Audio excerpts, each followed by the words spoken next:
That was overly enthusiastic. I'm Savannah. Casey. I don't know how often we need to introduce ourselves, but there you go. Today, we're going to show you how to make this paper snowflake. Also, maybe. Yeah, we have some up here. This is actually a very tiny one. We're going to make bigger ones than that. And Casey hasn't made this yet. I have. Beautiful. So she's going to be learning also. Should be interesting. Learn with me. Learn with Casey. So all you'll need is some wrapping paper. You could do it with regular paper. You could do it with regular paper. But wrapping paper is more funner. The thing about wrapping paper is that most of it has this grid on the back that makes it way easier to cut. So if you do, which one do you have? I don't care. I don't care. Maybe you should do this one. What I have learned is that the metallic wrapping paper is way easier, way sturdier, easier to work with. It lays flat. So you should use that one. And Gave me the dumb scissors, but okay. those scissors work on paper. It's fine. Isn't this cute? And I will use this red one. So also today, we're going to talk about favorite Christmas presents. Okay. Have you come up with one? Well, think about it. Okay, the first thing you need to do is you need to cut 6 squares of paper, and they all need to be the same size. So you just have to decide what you want. I think this one is like 6 squares wide. 6 squares. You think that's probably an inch? Yeah, this is probably an inch. I probably could measure it. I bet it is an inch. I don't have a measurement device, it's fine. And then that small one I showed you goes down to like 4 inches-ish. So That doesn't make any sense. yeah, it does. How many inches did you say this was? I'm not talking about this. I'm talking about this. How many inches did you say that one was? The squares would be 6 I inches. see. Okay. So you do like 8 inches. The bigger you do it, the easier it is. Oh, Okay. I'll do 6. You can see that I've cut along this line right here and here, and they are 6 squares or inches wide this way and this way. here's my square. Here's Casey's square. See what I mean? Hers is really, the metallic is really flat, and this is really curly, which is fine, but that's just easier to work with. If you're like, I just need the easy route. So I go need to that cut route. 6 of these. 6 of those. Right.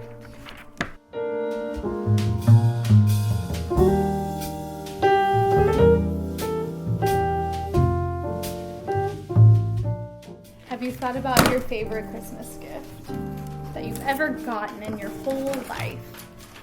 That's intense. I always think this. I always think this question is really, honestly, dumb, but because Tell us how you really feel. Excuse me, go away. basically you have to remember every present you ever got, basically, and decide what was the best, and that's just a lot of remembering to do. But Casey and I actually were just talking about this. I'm only going to say mine if you're going to say one. I will. Okay.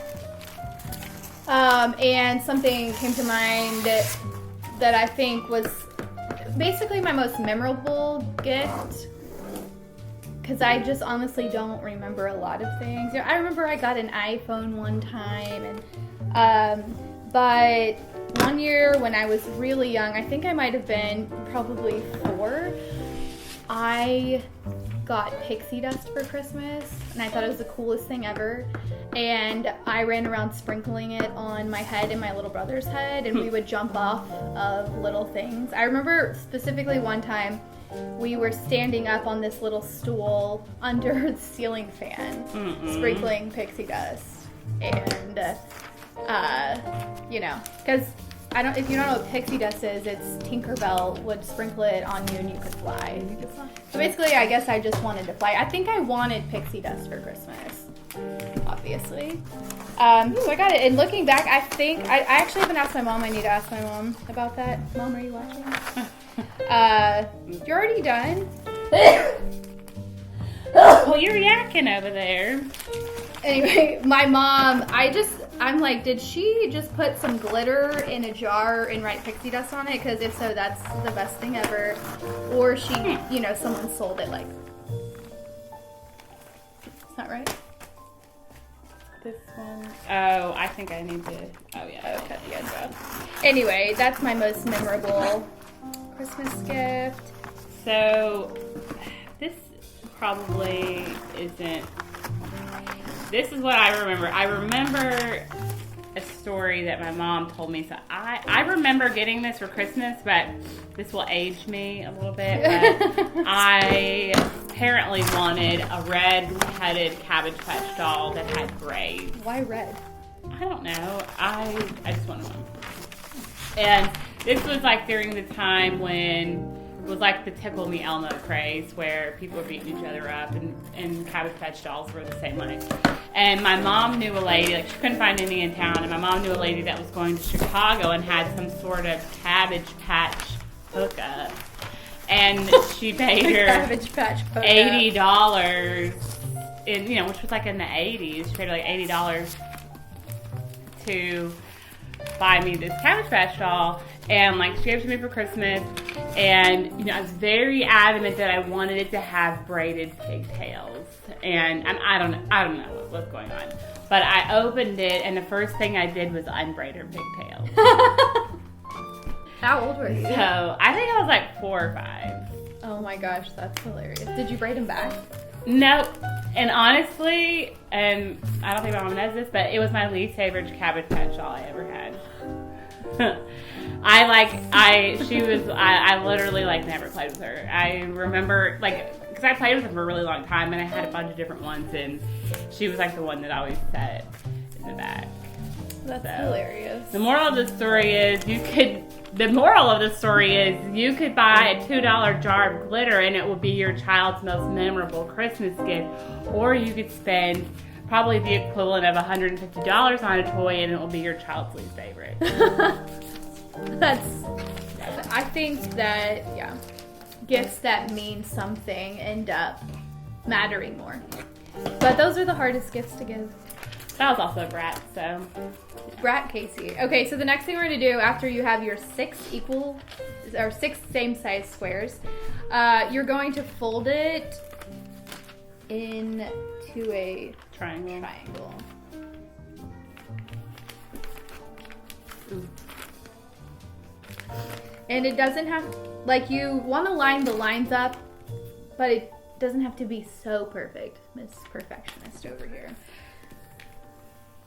Okay, and then you're gonna fold it again into another triangle.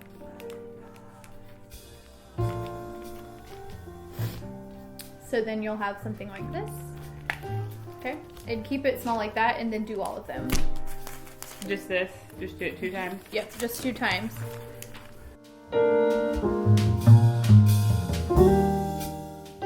So while Casey's finishing, I'm going to show you the next step. So you will take your triangle and see how this is how it's folded, okay? So you've got, on this side, you'll have 2 layers, and this side is just the one fold. Make sure you're holding it like this. And then on the side that has the 2 folded layers, you're going to make some cuts.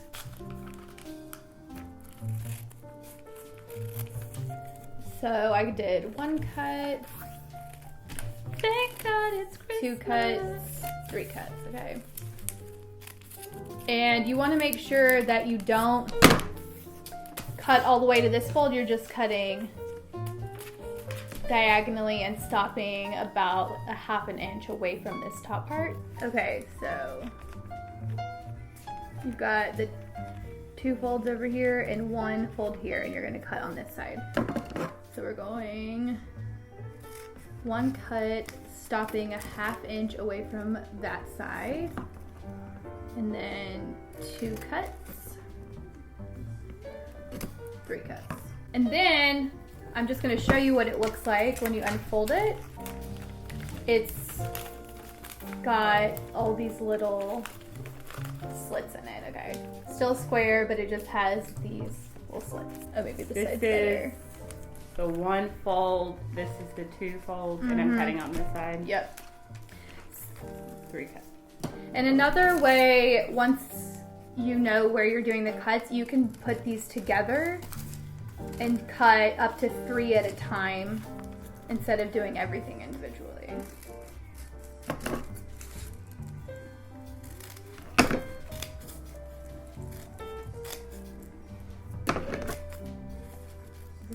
Play Christmas song. That doesn't seem right. Let me see. Oh no. I asked you if that was right. Okay. Hold on, let me see. Okay, so how did you gotta cut it diagonally, like this. That's what I did. It looks like you cut it like this, straight.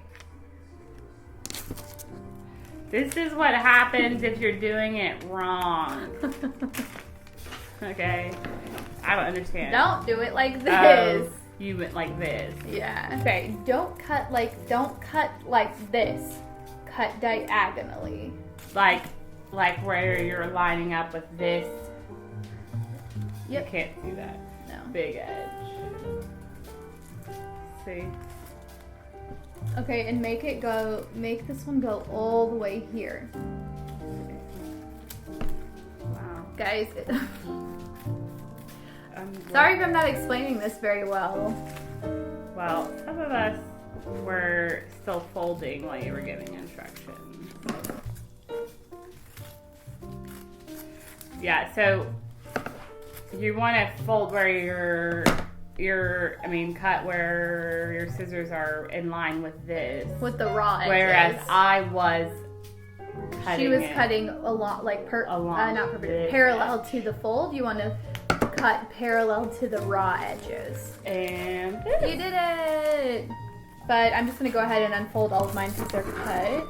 So I have my square, and the first thing I'm going to do is put it down face up, and there's the two middle, let me see if I can show you this, slits I'm going to roll into each other, and then I'm going to tape it.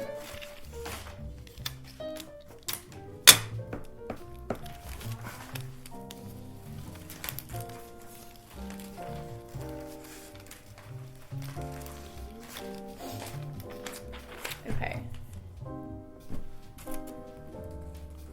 This side of this focus. See how it's rolled. And then I'm gonna turn it over and face it downward. And I'm gonna repeat the same thing on the next layer. So just take them, fold them over top each other, and then tape it. So they're making these sort of loops. Then I will turn it, face it upward, and repeat on the next two. Well, the next one, then I'll flip it and do the next one. So you just flip it every time.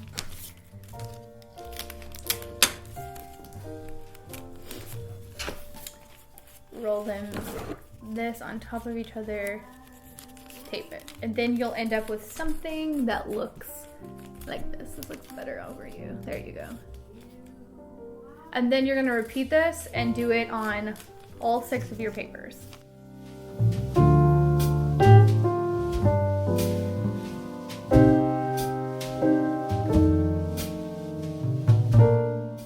So once you have all of your these things, you know, this actually kind of looks like an ornament. You could just make these and hang them on your tree if you wanted.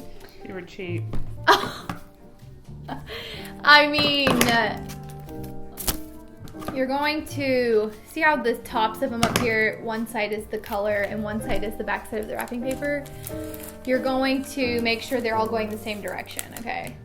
And line them all up perfectly, all of them together. So you got something to say? Carry on. I don't understand. Go on. Carry on. Okay, this is our life. Casey will say something and then won't repeat herself. Or maybe make I a noise. am smart and know it's not worth it. Here we are still. Okay, so I have, it looks something like this. They're all lined up and I'm just holding them together. I'm gonna take the stapler and staple that together, but make sure that you get as close to the point as possible. You don't wanna go all the way down here and staple. That was crazy. That'd be crazy. No, it kind of messes the shape up, so. And you're done. I'm kidding, you're not done. Okay. 1, 2, 3, 4, 5, 6. So now that it's like this. This is never ending. I've been rolling these for 99 years. Woo! Okay, you're gonna take these 2 pieces and line them up. And you're gonna staple right there, staple them together. If you're doing a smaller one, I would say mine's kind of small. It's kind of hard to get the stapler in there, but the size that Casey's doing, pretty easy. Okay, so see how they're now attached to each other? So you're gonna repeat that on every one of these until you make sure that they're all connected to each other. Who's gonna sing you Christmas carols? There's nothing in that. Yeah, but now it's all over the floor. Okay. Here it is. How freaking cute is that? Mine actually are getting better the more I've done it. This is actually a really good size. What did I do? 6? No, wait, what did I do? You did 6, I did 6. 6 inches, 6 squares, whatever. What I was gonna say is that when I was in college, I worked at an office at my school, and all the offices did a competition at Christmas time for Christmas decor. Have I told you this story? I don't think so. Well, I'm learning today also. you're learning in more ways than one. Well, some offices went all out, and apparently my office never really participated. They're buzzkills apparently. But I worked with one of my friends. Well, she became my friend because we worked together. And we really wanted to participate, but they didn't have a budget. Like, they weren't gonna spend any money, and we were college students, so we weren't gonna spend any money. So we decided to decorate the whole entire office with paper decorations. So, I mean, we made a winter wonderland out of paper. It was insane. And we freaking didn't win. It was like... Crushing. Yes, because the people who won, they literally won because they gave them cookies. The judges. I'm not kidding. Like, they said that. What a crock. What a crock. We spent so much time. I mean, it was really cool and fun, obviously. We weren't just like so sad doing it, but it looked really cool and we didn't win. And when you're done, you could, I don't know what happened to the other ones, but you can just take a piece of string and staple it to this, and then that's how you can hang this. Mine looks weird. See how hers is a bit bigger? And then the bigger you get, the more like, you know, I don't know what that word is, but bouncy or like loose it is, and the smaller you get, the tighter it is. But they both look cute. They're real cute. Real cute. And this idea we got from a little girl. We'll have to link the Instagram. Yeah, it's her mom's Instagram. account. Yeah, I can't remember, but yeah, she just did it with like a white regular piece of paper. computer Apparently, paper. They learned it in school. Yeah, in math. I think it's a little kid's craft, but you can use it as an adult. And the wrapping paper just makes it a little more festive. They actually have. I saw double-sided. Yeah, I can't remember where, but they have wrapping paper that's double-sided, which would be good for this. Yeah, because you do have all it's got the white, which you can't tell, you know, unless you're staring it up close. It just looks white, and it's fine. But if you don't want the white, you can get the double-sided wrapping paper, and that's it. That's how you do it. Thanks for joining us for this day of Vlogmas. Tomorrow. Come back tomorrow and we'll have something else. I don't know what it'll be, but we'll have it. Bye, guys. Bye.